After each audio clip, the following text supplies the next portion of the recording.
Justice काजी फायज ईसा साहब मौजूद थे ऐवान के अंदर। उसके बाद उनका वजाती बयान भी आ गया कि किस तरह उनको बुलाया गया वहां पर और उन्होंने खिताब का फैसला किस तरह से किया, वो सब अपनी जगह के ऊपर है। लेकिन ऑप्टिक्स के हिसाब से आप उनकी प्रेजेंस को उस कन्वेंशन के अंदर किस तरह देखते हैं असद उमर साहब? देखिए, मेरे ख्याल में उनकी ज़ात के लिए भी ये ठीक नहीं हुआ जो हुआ। जो वहाँ पर होना था ऑप्टिक्स, वहाँ पे क्या होना था? वहाँ पे तो इन्हीं लोगों ने दाएं बाएं बैठना था ना, तो किसी और ने तो नहीं बैठना था वहाँ पर।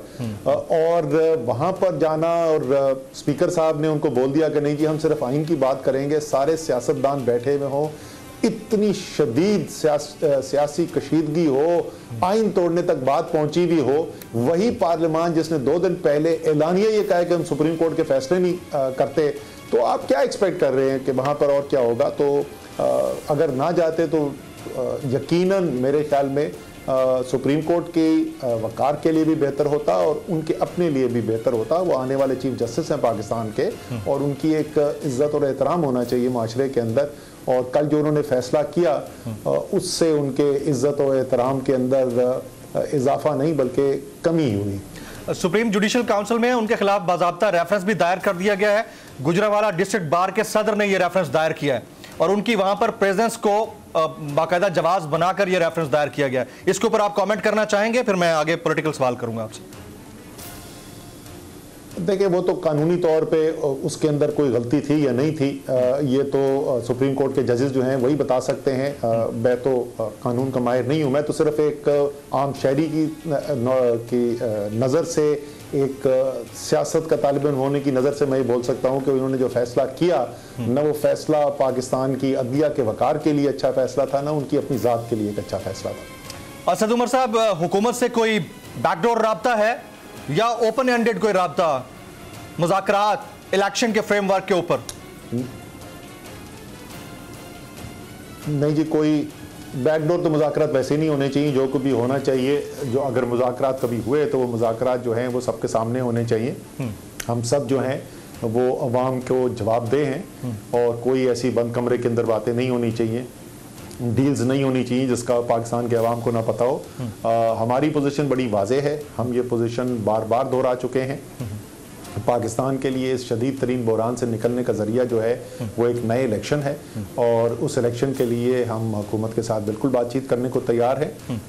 किस तारीख को करने चाहिए, किस तरीके से करने चाहिए, उसके तमाम लवाजमात क्या होंगी और अगर उसके साथ हुकूमत कुछ और भी चीज़ें डिस्कस करना चाहती हैं तो वो भी हम डिस्कस करने के लिए तैयार हैं। हम कई दफ़ा इस बात को दोहरा चुके हैं। आप बार बार ये बात कही जा चुकी है पाकिस्तान तहरीक इंसाफ के प्लेटफॉर्म से, लेकिन ता वक्त उनके साथ पिछले 3-4 महीने में कोई राब्ता नहीं हुआ इस टॉपिक के ऊपर।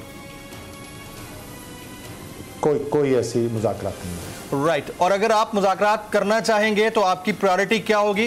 कौन होना चाहिए हुकूमत के वफ्द के अंदर? ये तो कम से कम आप डिस्कस कर सकते हैं। सर ये तो लेकिन ये तो तफसील है ना, वो तो डिपेंड करेगा कि किस नौइयत के मुज़ाकरात। अभी तो फ़िलहाल हुकूमत की तरफ से सिवाय स्टेटमेंट्स के बयानात आ जाते हैं और वो बयानात की तरदीद भी हो जाती है। जब ये पहले बुनियादी मकसद तो शुरू में ये था, ये दिखाने के लिए कि देखो तहरीक इंसाफ जो है वो किसी की बात ही नहीं सुनती, ये तो ज़िद्दी लोग हैं, ये देखें इतने मुल्क मुश्किल में हालात में, लेकिन उसके बावजूद ये बात करने को नहीं तैयार हैं। उसके बाद शायद ये सरप्राइज हो गए, इमरान खान साहब ने भी कह दिया कि हाँ ठीक है हम इलेक्शन के लिए बातचीत करने को तैयार हैं। उसके बाद अहमकाना बातें वहाँ से आनी शुरू हो गई। शहबाज शरीफ ने कह दिया कि पहले माफ़ी मांगेंगे इमरान खान, फिर बातचीत होगी। तो गैर संजीदा अभी तक बातें हुई हैं। मैं कई दफ़ा कह चुका हूँ, हुकूमत अगर सीरियस है तो हुकूमत कहेगी ये हमारा वक्त है, ये टॉपिक है जिसके ऊपर हम डिस्कशन करना चाहते हैं, ये तारीख है और इमरान खान साहब आप बताइए तहरीक इंसाफ से कौन आएगा बात करने के लिए। आसिफ जरदारी साहब ने पार्लियामान के फ्लोर के ऊपर मुश्तरका इजलास के अंदर खिताब में ये कहा कि शहबाज शरीफ साहब को मुज़ाकरात का रास्ता खोलना चाहिए, लेकिन इसके लिए इमरान खान साहब को आना पड़ेगा शहबाज शरीफ साहब के पास।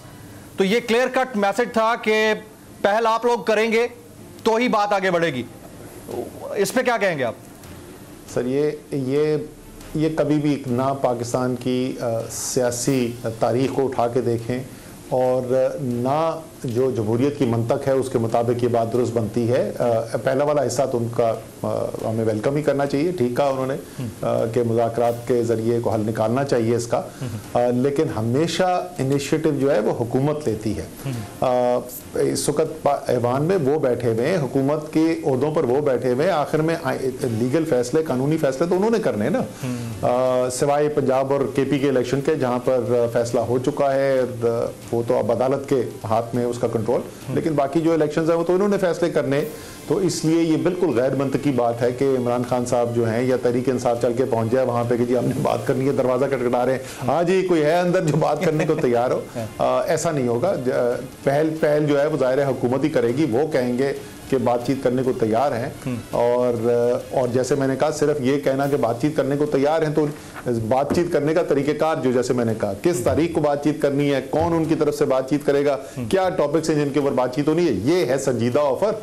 और उसके बाद आप हक बजाने में सब लोग ये पूछने के लिए अच्छा जी अब बताएं तहरीक इंसाफ आपका जवाब क्या है। असद उमर साहब, वो संजीदा ऑफर क्या हो सकती है उस पर मैं बाद में बात करता हूँ। ये भी बता दें यहाँ पर लगे हाथों कि हुकूमत से तो मुज़ाकरात नहीं हो रहे, लेकिन जहां पर अक्सर बात हुआ करती थी, क्या वहां पर भी बात नहीं हो रही? हम टॉकिंग अबाउट मुक्तदरिया, वहां पर भी बिल्कुल कोई बात नहीं हो रही, कोई राब्ता नहीं है? नहीं, फौज के साथ कोई सियासी बातचीत नहीं हो रही, आप लोगों की कोई बातचीत नहीं हो रही। अब बात कर लेते हैं जरा मिसट्रस्ट की ना। देखें, अगर हुकूमत मुज़ाकरात की बात करती है तो उनका ख्याल ये है कि खान साहब और उनकी पार्टी यानी पाकिस्तान तहरीक इंसाफ ये बात करने को तैयार नहीं है।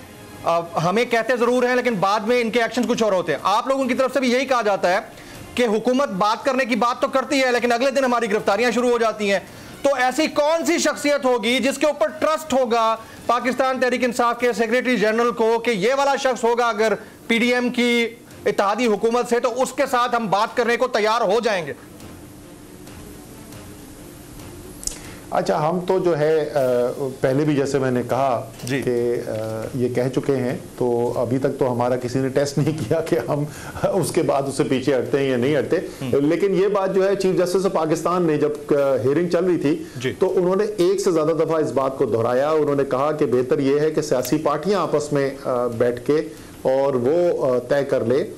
इसी तरीके से उन्होंने ये भी कहा कि सिर्फ इलेक्शन जो है वो मुकर्ररा वक्त पर नहीं होने बल्कि एक आज़ादाना माहौल के अंदर साफ शफाफ इलेक्शन हो रहा है, और जो बाहर नज़र आ रहा है वो एक आज़ादाना माहौल नहीं नज़र आ रहा है इलेक्शन का। और बिल्कुल दुरुस्त कह रहे थे, अगर हज़ारों तहरीक इंसाफ के वर्कर्स की गिरफ्तारियाँ हो रही हो, छापे पड़ रहे हो, तो ये तो कोई आज़ादाना इलेक्शन का माहौल नहीं है। और उन्होंने दो या तीन दफ़ा इस बात को दोहराया और उन्होंने कहा मुझे रिटन कमिटमेंट चाहिए। सिर्फ एक पार्टी थी जिन्होंने उनकी बात को लबैक कहा और रिटन कमिटमेंट भी बना ली गई। हमने वो ड्राफ्ट करके इमरान खान साहब की मंजूरी से अली जफ़र साहब को दे दी और अली जफ़र साहब के पास वो मौजूद थी। उन्होंने कोर्ट में ये खड़े होकर भी कहा कि जी हम कमिटमेंट्स देने को तैयार हैं और हमारे पास हैं भी मौजूद, अगर दूसरी साइड देने को तैयार है तो हम भी तैयार हैं। लेकिन हुकूमत की तरफ से किसी दफ़ा भी ये जवाब इसका मज़बत में नहीं मिला, बल्कि जवाब मिलता ही नहीं था, वो तो बात सुन के इग्नोर कर देते थे। तो नजर आ रहा है सामने लिखा हुआ है जुल्म मिटने के लिए दो चीजों से मिटेगा भाई। एक, अदल की कुर्सी पे जो लोग बैठते हैं ना वो अदल के हिसाब से फैसले करने लगे। दूसरा, कौम निकल खड़ेगी उस जुल्म के खिलाफ, तो जुल्म खत्म हो जाएगा। या इन दोनों में से कोई एक चीज हो जाए या दोनों हो जाए। अगर 420 का मुकदमा था उस वक्त अदलिया में जो लोग बैठे हुए केस देख रहे थे वो पूछते ना यार चीट हुआ कौन है, जब उनको दिखता कोई चीट नहीं हुआ केस खत्म कर देते। तो जालिम जुल्म कर ही नहीं पाता। 9 जजेस ने नोट बिफोर किया मेरे केस को यार, 1.5 साल चला। शख्सी जमानत का केस, सेम केस इस्लामाबाद में कर दिया। एक ही इल्जाम पे 2 केस हो नहीं सकते भाई। मतलब 60 दिन का वक्त होता है, 102 दिन के बाद मैं जीत गया, केस बरी हो गया, 102 दिन के बाद अपील फाइल की, एक्सेप्ट कर ली। नहीं करते ना एक्सेप्ट, खत्म हो जाता ना जुल्म यार।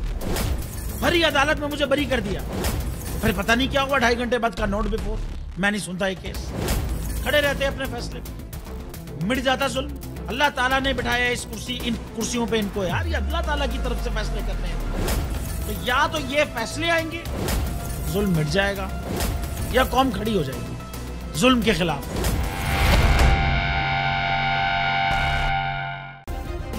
सब्सक्राइब करें और बेल दबाएं ताकि कोई खबर रह न जाए।